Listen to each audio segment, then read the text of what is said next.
오늘 말씀은 빌립보서 1장 1절부터 2절 말씀. 자, 읽겠습니다. 그리스도 예수의 종 바울과 디모데는 그리스도 예수 안에서 빌립보에 사는 모든 성도와 또한 감독들과 집사들에게 편지하노니 하나님 우리 아버지와 주 예수 그리스도로부터 은혜와 평강이 너희에게 있을지어다. 아멘. 자, 오늘 빌립보서 처음 들어가는 날인데요. 자, 오늘 이 말씀 가지고 알아볼 주제 말씀이 이렇습니다. 진짜 은혜와 값싼 은혜, 그리고 참 평강과 거짓 평화. 자, 과연 오늘 말씀을 통해서 진짜 은혜가 무엇이고 값싼 은혜, 그리고 하늘의 평강이 무엇이고 거짓 평화가 무엇인지 오늘 함께 알아보는 시간을 한번 갖겠습니다. 지금까지 로마서 강의를 약 1년 반 동안 해왔는데 그 위에 뭘 할까? 하다가 이제 야고보서를 한번 해야겠다. 왜냐면 이 로마서 야고보서는 연결되는 부분 많이 있어요. 자, 그렇게 하려 했는데 빌립보서라는 그 말씀이 제 마음을 더 강하게 불러일으켰습니다. 빌립보서는 제가 가장 좋아하는 말씀 중에 하나입니다. 그러니까 이 빌립보서는요, 성경 중에 가장 아름답고 값진 보물들이 가득해요. 그래서 빌립보서를 묵상하다 보면 자신도 모르게 주님을 점점 더 닮아가게 될 것입니다. 이 빌립보서는요, 사도 바울이 감옥에 갇힌 상황에서도 빌립보 교인들에게 보낸 기쁨의 서신으로 잘 알려져 있어요. 그래서 이 빌립보서를 옥중 서신이라 하는데 그런 상황에서도 기쁨에 대한 그 소식을 많이 전했다. 그 빌립보서의 핵심 단어는요, 기쁨이에요. 기뻐하라 라는 표현이 16번 이상 반복할 정도로 고난 중에도 그리스도 안에서 누리는 기쁨에 대해서 강조하고 있습니다. 그래서 빌립보서의 핵심 구절이 바로 4장 4절이에요. 어떤 내용이냐면 주 안에서 항상 기뻐하라, 내가 다시 말하노니 기뻐하라. 그리고 빌립보서 전체를 한 구절로 표현한 구절이 바로 2장 12절이에요. 12절, 그러므로 나의 사랑하는 자들아, 너희가 나 있을 때뿐 아니라 더욱 지금 나 없을 때에도 항상 복종하여 두렵고 떨림으로 너희 구원을 이루라. 이 말씀입니다. 자, 여러분, 앞으로 몇 번이 될지 모르지만 빌립보서를 통해서 항상 복종하고 두렵고 떨림으로 구원을 이루어서 날마다 주님의 성품을 닮아가기를 바랍니다. 자, 오늘은 1장 1절부터 2절 말씀을 같이 함께 알아볼 거예요. 자, 성경을 함께 봅시다. 자, 이렇게 시작합니다. 그리스도 예수의 종 바울과 디모데는 하면서 그리스도 예수 안에서 빌립보에 사는 모든 성도와 또한 감독들과 집사들에게 편지한다 하면서 제일 처음에 사도 바울이 이 빌립보 성도들에게 어떤 말씀을 하셨냐면, 어떤 인사를 했냐면 이런 말씀을 하신 거예요. 하나님 우리 아버지와 주 예수 그리스도로부터 은혜와 평강이 너희에게 있을지어다. 이렇게 한 거야. 자, 두 가지죠. 그러니까 하나님 아버지와 그리고 예수 그리스도로부터 내려온 은혜와 평강이 너희에게 있기를 바란다. 이런 거예요. 사도 바울은요, 교회에 보내는 서신을 기록할 때 첫 인사를 빌립보서처럼 동일한 내용으로 보냈단 말이에요. 예를 들면 로마서 1장 7절에도 이런 내용입니다. 로마에서 성도로 부르심을 받은 모든 자에게 하나님 우리 아버지와 주 예수 그리스도로부터 은혜와 평강이 있기를 원하노라. 그랬죠. 고전 1장 2절 3절에도요. 하나님 우리 아버지와 주 예수 그리스도로부터 은혜와 평강이 있기를 원하노라. 그랬죠. 그리고 갈라디아서 1장 2절에도요. 갈라디아 여러 교회들에게 우리 아버지 하나님과 주 예수 그리스도로부터 은혜와 평강이 있기를 원하노라. 또 에베소 1장 1절에도요. 에베소에 있는 성도들과 그리스도 예수 안에 있는 신실한 자들에게 편지하노니 하나님 우리 아버지와 주 예수 그리스도로부터 은혜와 평강이 너에게 있을지어다. 네. 바울이 하나님과 예수 그리스도로부터 받은 은혜와 평강이 무엇일까요? 또한 얼마나 대단하기에 이렇게 대부분 서신서마다 기록했을까요? 여러분, 하나님의 은혜와 또 평안은 또 그것에 대한 힘과 위대함은요, 그것을 받아본 사람만이 알 수 있어요. 보통 사람들은 주변의 상황들과 사람들 때문에 힘들다고 말해요. 그러나 정작 사람들이 힘들어하는 것은 다름 아닌 자기 자신이에요. 그러니까 똑같은 상황 속에서도 고요함을 갖는 사람이 있는가 하면 미친 광기의 휘둘림에 처참하게 희생되는 사람도 있어요. 고요함이 있는 사람은 어둡고 습한 지하방에도 또 옥에 갇혔어도 폭풍우가 몰아치는 인생의 광야에서도 성령님의 이끌림 가운데 기뻐할 수 있는 거예요. 그러나 이 고요함이 없는 사람은 궁궐에서도 또 부귀영화가 넘치는 속에서도 정욕과 탐심과 싸우는 쾌락으로 미친 광기에 휘둘려져 기진맥진하게 되는 거예요. 하나님의 이 은혜가 임할 때 비로소 내면의 광풍이 멈춰요. 네, 바로 사도 바울이 그랬습니다. 바울은요, 주님을 만나기 전에, 즉 주님의 은혜와 평강을 받기 전에요, 내면에는 상처로 썩어가고 있었어요. 그래서 바울 자신은 어떻게 소개하냐면 디모데전서 1장 13절에 이렇게 소개합니다. 자신을 내가 전에는 비방자요, 박해자요, 폭행자였다. 여기서 비방자는요, 욕설하는 자를 말하는 거고, 박해자는 학대하는 자, 폭행자는요, 건방진 자, 이런 거예요. 자기가, 사도 바울이 예전에는 그랬단 말이에요. 이 말씀에 비춰보면요, 바울은 주님을 만나기 전에는 자신의 내면의 광풍 때문에 몹시 힘들어 했음을 우리가 알 수 있어요. 바울은 부유한 가정에서 뛰어난 학문적 자질과 열정을 가지고 학문을 추구해서 가말리엘의 최고의 문화생으로 높은 학문적 경지에 이르렀어요. 이 정도 학식이 있는 사람이면 보통 이 겉으로라도 이렇게 신사적이잖아요. 그런데 바울은 율법의 근간을 뒤흔드는 나사렛 출신의 이단자라고 하는 예수님에 대해서는요, 아주 극단적인 모습을 보였어요. 막 욕설하고 학대하고 건방지게 막 대적하는 그런 모습을 보인 거예요. 그 원인은 아마도 그의 성장 과정에서 받은 마음의 깊은 상처 때문일 거예요. 바울은요, 어려서부터 바리새파와 율법주의자인 아버지의 엄격한 율법주의적 교육으로 인해서 내면적으로는 숨이 막힐 듯한 마음의 고통이 있었어요. 비록 겉으로는 잘 교육된 모범생이었지만 내면에는 억압된 분노가 막 끌어올라 폭발 직전 그런 삶을 살아왔단 말이에요. 그 결과로 바울은 만만하게 보이는 나사렛 출신의 예수님께 대하여 아주 잔인하고 가혹할 정도로 자신의 그동안 억눌러 왔던 내면의 억압된 분노를 마음껏 표출하는데 사용했단 말이에요. 그래서 스데반을 죽이는 데 앞장섰고요. 또 다메섹에 있는 그리스도인을 압송하기 위해 달려간 그 열정도 역시 그의 억압된 분노의 표출의 연장선이었어요. 이런 현상은요, 일반적으로 마음에 상처가 있는 자들에게 나타나는 거예요.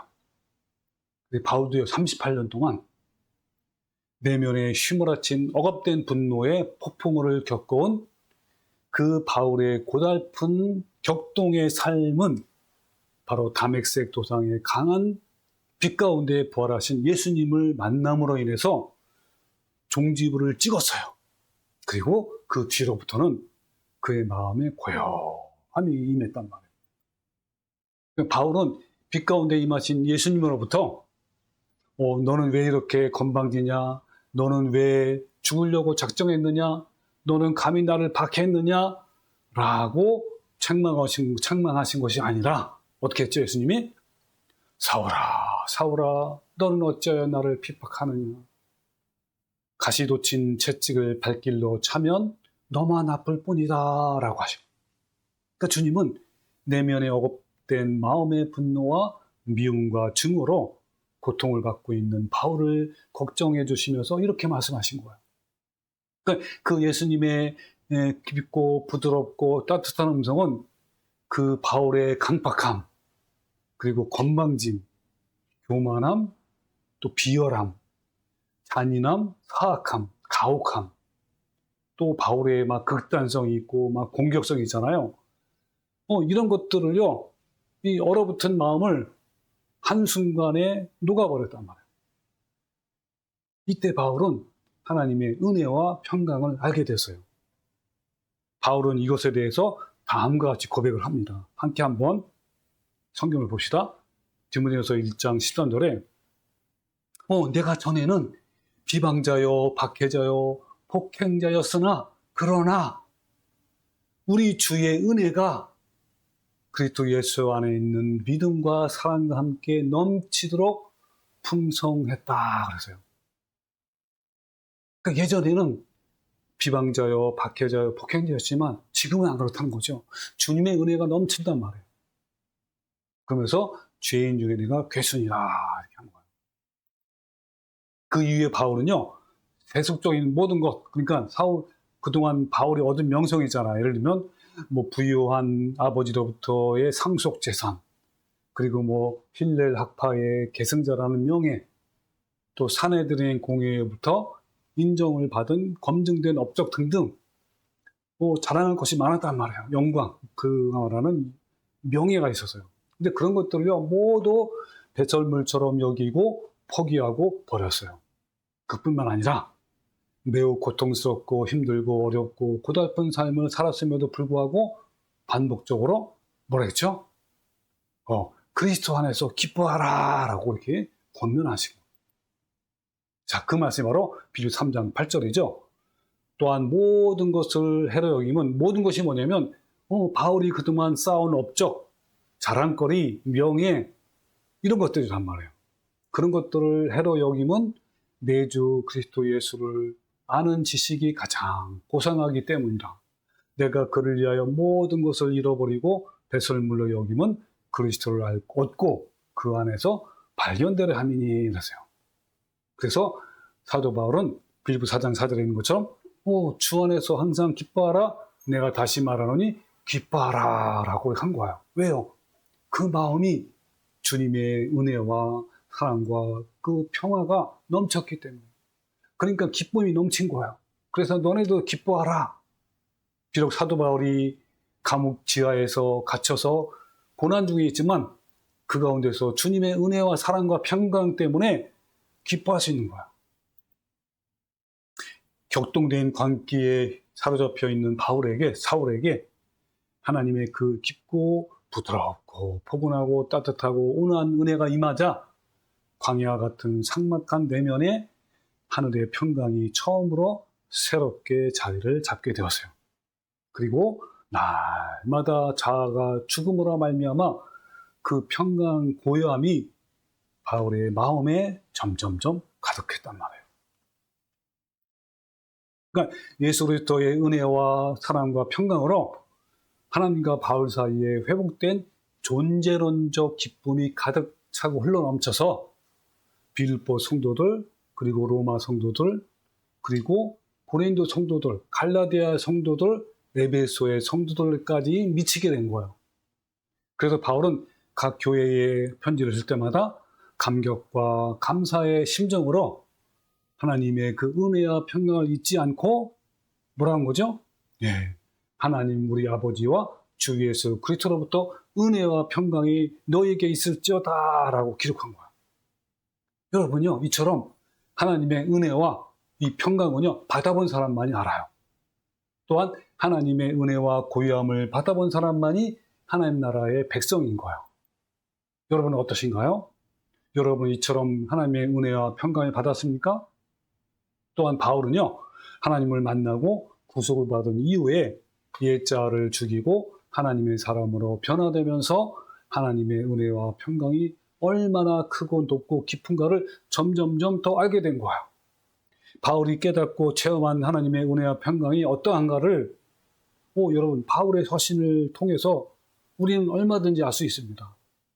자, 그렇다면 바울이 이토록 귀하게 여기는 하나님의 은혜와 평강을 성경에서는 어떻게 말씀하시는지 조금 더 자세히 한번 알아보시다. 자, 첫 번째, 하나님의 은혜. 은혜가 헬라어로 카리스. 다른 말로 하면 호의, 친절인 거예요. 뭐냐면 하나님의 은혜는요, 부패하고 타락한 인간의 구원을 위해서 가장 사랑하는 독생자를 저주와 죽음의 십자가에 내어놓으신 그 사랑. 그 사랑이 바로 아가페 사랑이에요. 그러니까 하나님의 은혜는요, 바로 그 아가페 사랑으로 나타난 거예요. 그러니까 하나님의 깊고 부드럽고 따뜻한 사랑. 그렇기 때문에 그 어떠한 사람이라도 하나님의 은혜 앞에서는요, 강팍한 심령이 녹아내릴 수밖에 없는 거예요. 바울이 예수님을 만나서 하나님의 은혜 때문에 하나님의 사람으로 변화된 것처럼 많은 사람들이 그렇게 변하고 있어요. 저도 마찬가지예요. 제가 예수 그리스도를 통하여 하나님을 처음 만나서 구속을 받을 때 그의 은혜 때문에, 그 은혜 때문에 신앙의 길을 갈 수 있었어요. 그러나 잘못된 교리 때문에 오랫동안 빗나간 신앙생활을 해왔지만 어느 날 구원의 진리를 깨닫게 하시고 그 길을 갈 수 있도록 하나님이여 저를 인도해 주셨어요. 그때부터 저는요, 하나님의 그 놀라운 은혜와 사랑에 붙잡혀서 지금까지 좁고 협착한 길을 기쁨으로 걷고 있는 거예요. 진리를 깨닫게 된 것이 얼마나 하나님께 감사하고 기쁜지요. 나 같은 못난 죄인을, 벌레만도 못한 저를 버리지 아니하시고 마땅히 벌을 받아야 함에도 보아와 진주 같은 진리를 알게 해주셔서 그 좁은 길, 생명의 길을 가게 하신 하나님의 은혜와 사랑은요, 저에게 너무너무 크고 넓고 깊고 높았어요. 저는 하나님께 감사의 눈물을 흘리면서 그때부터 내가 죽는 날까지, 예수님이 다시 오시는 그날까지 주님의 성품을 닮아가는데 전력을 다하겠다고 결심했어요. 그리고요, 하나님의 그 은혜 때문에 내가 그렇게 좋아했고 자랑스러웠던 성공과 출세와 명예와 직업을 과감하게 배설물로 여기고 거절하고 그리스도의 고난에 참여하는 것을 선택한 거예요. 그렇게 하니까 당연히 경제적인 어려움과 고난이지만 나의 특권과 성공과 출세를 배설물로 여기고 거절할 수 있었던 것은 바로 주님의 은혜와 사랑이 저를 강권하기 때문에 그런 거예요. 사도 바울도 다음과 같은 고백을 했어요. 자, 성경을 같이 한번 볼까요? 고린도후서 5장 13절. 자, 사도 바울이 이런 고백을 합니다. 우리가 만일 미쳤어도 하나님을 위한 것이요 정신이 온전하여도 너희를 위한 것이니 하면서 뭐라냐면 그리스도의 사랑이 우리를 강권하시는도다 했단 말이에요. 그러니까 주님의 사랑이 자기를 강권한대. 자, 이거를요 다른 성경에서 한번 찾아봤어요. 어떻게 표현하냐면 현대인 성경에는 그리스도의 사랑이 우리를 지배하고 있기 때문입니다. 주님의 사랑이 나를 지배한대. 또 쉬운 성경에는요 그리스도의 사랑이 우리를 사로잡고 있습니다. 세 번역에는요 그리스도의 사랑이 우리를 휘어잡습니다. 네. 그러니까 주님의 사랑이 나를 막 사로잡고 막 휘어잡고 나를 지배한단 말이에요. 그 사랑이 이끌려서 그런 삶을 사는 거예요. 고난의 삶이나. 또 빌립보 3장 12절에 오직 내가 그리스도 예수께 잡힌 바 된 그것을 잡으려고 달려간다. 여러분, 주님께 잡힌 게 뭡니까? 네, 바로 은혜와 사랑 아닙니까? 사도 바울이 순교하기까지 평생 이끈 것은요 그리스도의 은혜와 사랑이었어요. 저도 마찬가지로 지금도 앞으로도 그리고 순교 당할 때조차도 저를 이끌 수 있는 것은요, 오직 저에 대한 주님의 그 은혜 때문일 거예요. 저는요, 하나님의 은혜와 사랑 때문에 아직까지 부족하지만 부패한 저의 성품이 조금씩 주님을 닮아가기 시작한 거예요. 여러분은 어떠신가요? 여러분도 사도 바울처럼 하나님의 은혜와 사랑이 여러분을 휘어잡고 있습니까? 그래서 점점 주님을 닮아가고 있습니까? 근데요, 누구든지요, 주님의 은혜와 사랑에 사로잡히게 되면 예수님을 닮은 성품으로 변화가 돼요. 삭개오처럼 심령이 변화가 되고 그 행동도 변한단 말이에요. 동족의 재산을 착취했던 삭개오는 예수님을 만나서 진심으로 회개를 하고 새롭게 변화가 됐어요. 함께 성경을 볼까요? 자, 삭개오 마음이 예수님의 은혜로 녹아졌고 그 사랑 때문에 자신의 귀한 것들을 내어놓는 사람으로 변화됐는데 그 내용이 누가복음 19장 1절부터 나와요. 자, 읽어볼게요. 예수께서 여리고로 들어가 지나가시더라. 삭개오라 이름하는 자가 있으니 세리장이요 또한 부자라. 세리, 그냥 일반 세리도 아니고 세리장이에요. 이 세리장은 그때 당시에 유대 민족들이, 백성들이 가장 혐오하고 싫어했던, 멀리했던 그런 사람이란 말이에요. 그 부자예요. 네. 그런데 어느 날 예수님께서 이곳을 지나간다는 말 소식을 듣고 삭개오는 그 예수님을 만나고 싶어서 막 달려가지고 뽕나무로 올라갔잖아요. 그래서 예수님을 막 쳐다보니까 그때 예수께서 뭐라냐면, 읽어볼게요. 예수께서 그곳에 이르사 쳐다보시고 이르시되 삭개오야 속히 내려오라. 내가 오늘 내 집에 유하여 하겠다 하시니 급히 내려와 즐거하며 영접했다 그랬어요. 자, 이런 과정을 거치면서요, 삭개오가 은혜를 받은 거예요. 하나님의 은혜와 사랑을 받은 거예요. 그래서 삭개오가 주님께 뭐라고 그러냐면 이래요. 주여 보시옵소서, 내 소유의 절반을 가난한 자들에게 주겠사오며 만일 누구의 것을 속여 빼앗은 일이 있으면 네 갑절이나 갚겠나이다. 그런 거야. 예수님이 뭐라냐면, 오늘 구원이 이 집에 이르렀으니 이 사람도 아브라함의 자손이로다. 그래서 인자가 온 것은 잃어버린 자를 찾아 구원하려 하심이라 그랬다고. 네, 주님의 그 은혜와 사랑 때문에 삭개오의 가치관과 삶 전체가 바뀐 거야. 그는 육신의 정욕과 물질의 탐욕 때문에 이웃에 대하여 냉정하고 무자비했었는데 하나님의 은혜와 사랑으로 눈 녹듯이 녹아서 하나님을 사랑하고 이웃을 사랑하는 자로 새롭게 변화되었어요. 삭개오는 예수님을 만나고 은혜와 사랑 때문에 그의 삶은 완전히 바뀐 거예요. 변화된 삭개오는 뭐라 했죠? 내 소유의 절반을 가난한 자에게 주겠다 그랬어요. 이건요, 결코 쉬운 일이 아니에요. 부자가 될수록 돈에 대한 욕심이 더 커지는 것이 사람의 속성이에요. 근데 주님의 은혜와 사랑 때문에 삭개오는요, 놀랍게도 재물 축적과 착취의 인생을 버리고 이제 나누며 비우는 삶을 살기 시작한 거예요. 네, 바울도 마찬가지예요. 바울처럼 하나님의 은혜와 사랑으로 말미암아 자아를 죽이고 하나님의 사람으로 변화된 것이 바로 진짜 은혜인 거예요. 진짜 은혜 받은 사람, 진짜 은혜 받은 사람은요, 이처럼 바울처럼 그리고 이 세리처럼, 삭개오 세리처럼 이렇게 변하는 거예요. 여러분, 만약에요, 주님을 닮아감이 없다면 아무리 은혜를 많이 받았다고 해도 그것은 진짜 은혜가 아니고 그냥 값싼 은혜에 불과한 거예요. 천국은요, 하나님의 은혜와 사랑 때문에 변화의 기적을 체험한 사람들이 가는 장소예요. 또한 천국은요, 막 내 뜻대로 하고 고집과 목이 곧은 사람이 가는 곳이 아니라 하나님의 은혜로 자기의 고집과 또 아집과 정욕과 탐심을 다 내려놓고 포기하고 부서지고 죽는 그런 변화된 사람이 가는 곳이에요.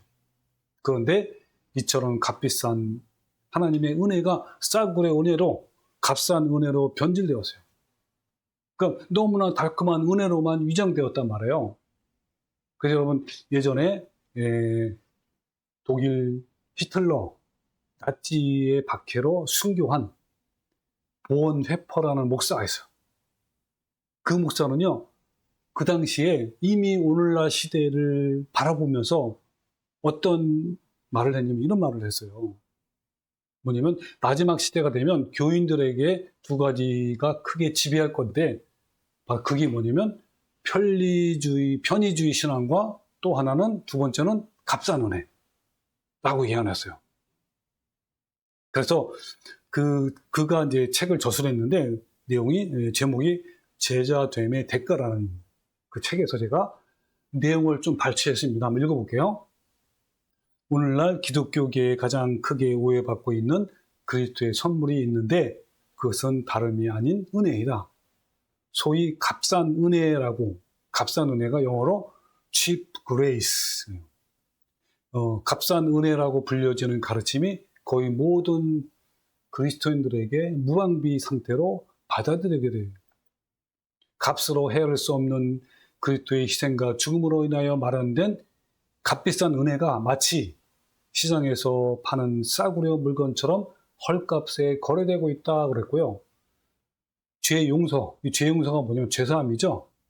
구속이야. 구속의 은혜가 너무나 가치 없는 것으로 전락되었으며 고의적이고 의도적인 죄를 범한 죄인에게 회개하라는 호소 대신에 위로와 격려의 말들이 무책임하게 남발되고 있다. 그리고 물론 값싼 은혜도 죄의 용서를 말하고 있지만 그것은 죄의 울감으로부터 우리를 해방시키지 못하는 기만이다. 값싼 은혜는 우리의 마음을 경건하고 은혜롭게 변화시킬 수 없으며 마음속에 죄와 이기심을 붙잡고 있는 죄인을 위해 흰색 보자기를 뒤집어 씌움으로써 회개하지 않는 죄인을 의인으로 위조하는 허무한 포장지에 불과하다라고 했고요. 오늘날 값싼 은혜에 대한 가르침은 기독교의 각종 참상을 만들어내고 있는 장본인이다. 그러나 값비싼 은혜는 죄를 회개하고 용서받는 죄인에게 그리스도의 멍에를 메고 그분을 따르라고 호소한다. 다시 말하면 주님을 닮아가라고, 거룩한 삶을 살라고, 성화를 이루라고 이렇게 호소한단 말이에요. 또 값비싼 은혜는 베드로로 하여금 자신이 3번이나 부인했던 주님을 위하여 순교자의 길을 마지막 순간까지 걷게 했다. 이게 바로 값비싼 은혜란 말이에요. 끝까지, 우리가 순교할 때까지 그 길을 걷게 하는, 그게 진짜 은혜고 그게 값비싼 은혜라는 거예요. 그러면서 누가 감히 그리스도의 은혜를 값싼 것으로 전락시키려 하는가? 자, 여기까지가 보네포의 글 내용입니다. 자, 요거를 좀 더 정리하면 그래요. 값싼 은혜가 뭐냐면 이런 거예요. 예수님의 십자가의 은혜로 구원을 받았다. 그리고 그 구원은 절대 취소되지 않는다. 그래서 이제 천국은 따놓는 당상이다. 그러니까 어떠한 삶을 살아도 이제 천국 간다는 거죠. 그러면서 이 은혜가 얼마나 큰지 하면서 하나님의 은혜 막 얘기하잖아요. 이런 것들이 값싼 은혜예요. 또 뭐 물질을 주시고, 뭐 건강도 주시고, 뭐 직업도 좋게 해주시고, 뭐 자녀의 성공 등등 이런 것들을 하나님께서 시시때로 막 주시니까 이것이 하나님의 은혜다 하면서 하나님의 은혜 한단 말이에요. 이런 것들도 값싼 은혜예요. 여러분 어떠신가요? 여러분에게는 값싼 은혜입니까? 아니면 값비싼 은혜입니까? 여러분, 거칠고 잔인한 한 인물을 소개할 건데 어떤 인물이냐면 거칠고 잔인하고 악명 높은 흑인 노예 상인, 바로 존 뉴턴이라는 사람이 있었어요. 이런 악한 사람이 하나님을 만나서 변화하여 교인들로부터 세상 사람들까지 가장 좋아하는 찬송가를 작사했단 말이에요. 그 대표적인 찬송이 뭐냐면 나 같은 죄인 살리신 주은혜 고마워. Amazing Grace 이거예요. 그러니까 존 뉴턴이 어릴 때 어머니가 병으로 세상을 떠났고 그 다음 해에 아버지가 재혼하면서 뉴턴은요 삐뚤어지기 시작했어요. 11살 때부터 선장이었던 아버지를 쫓아 거친 뱃사람의 삶을 시작했고 술과 여자를 좋아했으며 방탕하게 살기 시작했어요. 이후에 뉴턴은 영국 해군에 입대를 했는데 군함을 타면서 거칠고 나쁜 행동을 서슴없이 계속 해왔고 또 탈영하다가 잡혀 영창에 가기도 했단 말이에요. 이후에 그는 노예 무역상의 일꾼으로 일하다가 노예선의 선장이 되었어요. 근데 어느 날 그는 노예 무역을 마치고 돌아가던 길에 큰 폭풍을 만나서 배가 파손이 될 큰 위험에 빠져 있었어요. 그때 그는요, 어린 시절에 어머니께 들려주시던 성경 말씀을 떠올리고 그동안 지었던 죄를 회개하면서 뭐라고 간구했냐면, 주님 저를 살려주십시오. 우리를 살려주세요. 하면서 간절히 기도했어요. 주님의 도우심으로 4주 만에 그와 선원들 모두 기적적으로 구조된 것을 계기로 인해서 노예 무역을 그만두고 목사가 되었어요. 그런 예수님을 만나고 그 은혜에 감격해서 다음과 같이 고백합니다. 제가 한번 그의 고백을 한번 얘기해 볼게요. 놀라우신 주님의 은총과 그 음성이 얼마나 부드러운지요. 그 은총이 나와 같은 비참한 인생을 구원했습니다. 한때 길을 잃고 방황했지만 지금은 바른 길을 찾았고 한때 나는 눈이 멀었으나 이제는 광명을 볼 수 있습니다. 저는 이 세상 사람들 사이에서도 가장 악함으로 스스로 높아지려는 야망과 욕망을 가지고 있었습니다. 그러나 저희 이런 약함보다 예수 그리스도의 은혜는 크고 놀랍고 앞으로도 영원히 그럴 것입니다. 이런 고백을 한 거예요. 그러니까 방탕하게 살았던 죄, 사람을 노예로 팔았던 죄, 그럼에도 불구하고 자신을 불쌍히 여겨서 구원하신 그 은혜가 감사해서 그는 나 같은 죄인을 사랑하시고 버리지 아니하시는 은혜를, 그 하나님을 외치고 50대에 자신의 생애를 돌아보며 하나님이 자신에게 베푸신 은혜에 감격하는 마음으로 작사한 노래가 바로 어메이징 그레이스 찬송가 305장이에요. 그러니까 여러분 이와 같이요, 사람으로는 할 수 없지만 하나님을 만나고 그 사랑과 은혜로 나 같은 죄인도 새 사람으로 변할 수 있는 거예요. 여러분 이것이 모든 기적보다 가장 큰 기적이에요.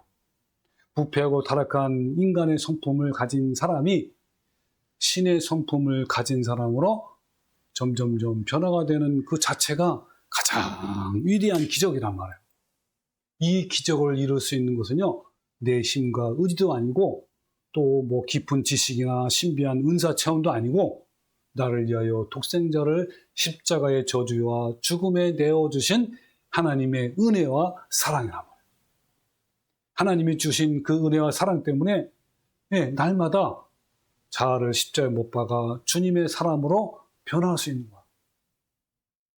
여러분 바울을 하나님의 사람으로 변화시킨 것은요, 바로 그 하나님의 크신 사랑과 은혜였어요. 이처럼 하나님의 은혜와 사랑은 구속에만 머무르게 하는 것이 아니라 날마다 자아를 죽임으로 주님의 거룩한 성품을 닮아가게 하는 거예요. 이처럼 하나님의 은혜는 귀한 것이고 위대한 거예요. 그래서 사도 바울은 교회 공동체에 서신을 보낼 때마다 하나님과 예수 그리스도의 은혜가 풍성하기를 바랬던 거예요. 자, 두 번째로 사도 바울이 서신서마다 첫 인사말에 기록된 것이 바로 평강이야, 평강. 평강이 있을지어다 그러잖아요. 여러분 이 평강, 이 평안에 대해서 몇 주 전에 로마서 강의할 때도 자세히 알아봤잖아요. 오늘은 간단히 알아볼게요. 여러분 평강은요, 히브리어로 샬롬, 그리고 헬라어로는 에이레네잖아요. 이 에이레는요, 다른 말로 하면 고요함이에요. 그러니까 평강, 평화, 평안, 그 다음에 화평, 고요함 다 같은 말이에요. 그러니까 이 바로 성령의 9가지 열매 중에 화평의 열매예요. 예수님이 십자가의 죽으심 때문에 방구석에 두려워하는 제자들에게 예수님께서 나타나셔서 처음으로 하신 말씀이 바로 에이데네, 샬롬, 평안하라 이거예요. 주님께서 두려워하는 제자들에게요, 요한복음 14장 20절에 뭐라냐면 평안을 너에게 끼치노니 곧 나의 평안을 너에게 주노라. 나의 평화, 나의 평강을 너에게 준대요. 그러면서 내가 너에게 주는 것은 세상에 주는 것과 같지 아니하다라고 여기 말씀하신 거예요. 그러니까 이 평강은요, 세상에 주는 것과 같지 않는 하늘의 평안이에요. 하늘의 평안은 예수님 속에 있었던 평강이에요. 예수님이 풍랑이는 바다에서 배 뒤편에서 주무실 수 있었던 평안이고요. 또한 빌라도 재판정에서 신문을 받을 때에도, 그리고 십자가에 달린 고통 가운데서도 예수님 안에는 여전히 그 하늘의 평강이 있었어요. 이러한 평안을 똑같이 너희에게 주시겠다라고 하셨는데, 여러분은 이러한 평강이 있습니까? 여러분, 이 하늘의 평강은요, 아무에게 주는 선물이 아니라 자아를 죽이고 주님을 닮아가는 자에게 주시는 하늘의 선물이에요. 그런데 오늘날 교회에서는요, 가짜 평강, 가짜 평화가 많고요. 그런 것들을 가르치는 사역자가 많아요. 그것은 바로 칼빈주의, 이정론, 그리고 구원파적인 가르침 때문에 죄를 짓는 것에 대해서 예민하지 않고 세상 사람들처럼 똑같이 살고 있어요. 그러면서 자기 안에는 하나님의 평강이 있대. 샬롬이 있다고 하는 거예요.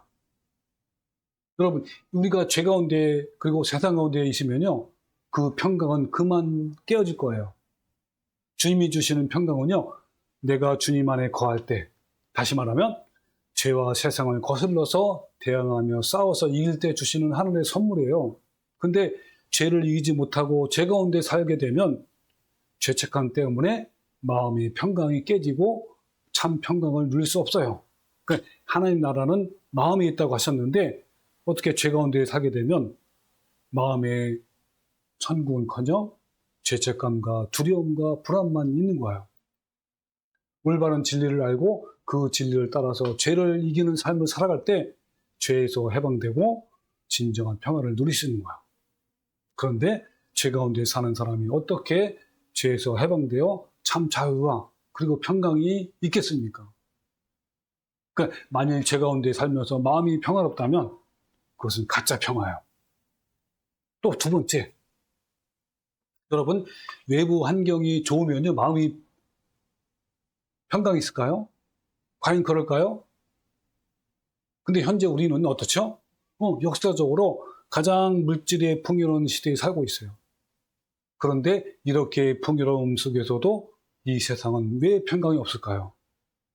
돈이 많아서 막 편안하고 안락하면 마음의 평강과 행복이 온다는 잘못된 생각 때문에 평생 물질만 따라다니는 사람이 많아요. 이렇게 풍요로운 시대에 살면서도 한국 사람 대부분은 불행하다라고 얘기합니다. 그런데 경제적 풍요가 개인의 행복과 관련이 없어요. 이 진정한 행복은요, 외적인 요소가 아니라 내적인 요소에 의해 결정되어지는 것을 알 수 있어요. 또한 행복을 파괴하는 원인들 중에 대표적인 것이 바로 인간 속에 있는 욕심과 탐심과 정욕임을 알 수 있습니다. 그래서 정말 이 세상의 모든 물질과 부유함과 이런 것들 다 누려본 성경에 인물이 있어요. 바로 그 인물이 누구죠? 바로 솔로몬이죠. 그 솔로몬이 뭐라고 소개하냐면 이렇게 합니다. 전도서 1장 1절에 다윗의 아들 예루살렘 왕 전도자의 말씀이라. 전도자가 이르되, 즉 솔로몬 왕이 이르되 뭐라냐면 헛되고 헛되며 헛되고 헛되니 모든 것이 헛되도다. 해 아래에서 수고하는 모든 수고가 사람에게 무엇이 유익한가라고. 전도서를 기록한 솔로몬 왕은요, 막강한 능력으로 하나님이 세상에 있는 모든 행복을 누리고 또 누리게 했단 말이에요. 솔로몬 왕은요, 700명의 후궁과 300명의 첩을 두고 있을 정도였어요.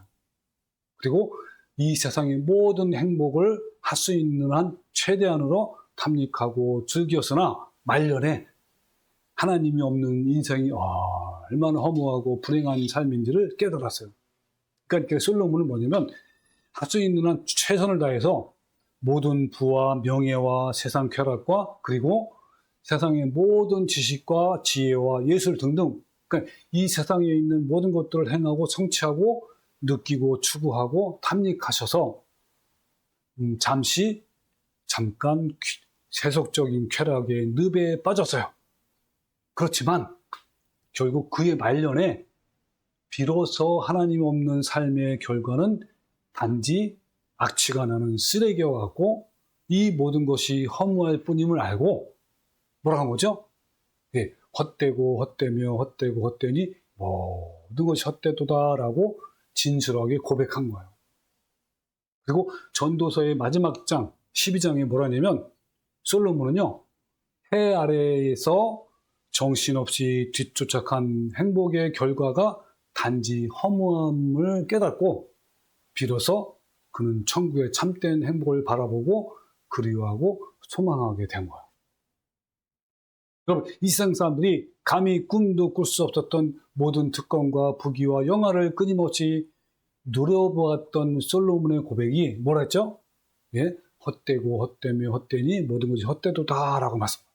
이 고백은요, 오늘날 이 시대의 모든 믿는 자들이 마음판에 새겨야 할 귀중한 하나님의 경고의 말씀이에요. 그래서 육신의 평안은 욕심을 가지고 투쟁하고 추구해야만 얻어질 수 있는 것이지만 이것은 참 평강이 아닌 거예요. 평강이 없단 말이에요.